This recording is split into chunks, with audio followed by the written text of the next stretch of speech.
Alright, Tempinay, Mr. Babaw, saya kasih dia satu kerja lagi untuk Kalisa ni. Kalisa daripada Cigu College Community, College Bukisiner. Dari minggu lalu lagi dia sudah booking. Begini Tempinay, kalau kamu booking, sampai kereta, kami buat tenang-tenang. Bukan apa, kalau kamu duduk-duduk boleh.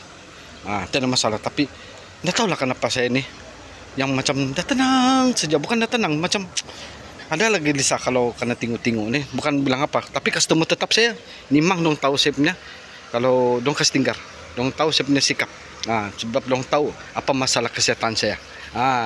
Itu customer tetap, dong tahu kesehatan saya, bukan bilang mental, tidak. Oke, kita cakap balik ini ke Lisa nih, berapa sisi nih?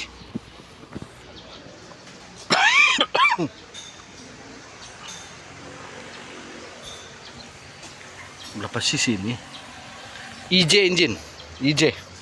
Oke, kalau kita tengok sini, ini ada, ini mesti mau ganti. Tapi kalau kita tengok di dalam, itu ada leaking.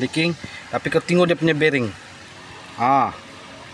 macam bearing pun ada masalah nih. Kita mau buka dulu timing bear nih, kita sahkan daripada sini leaking, nampak tuh leaking.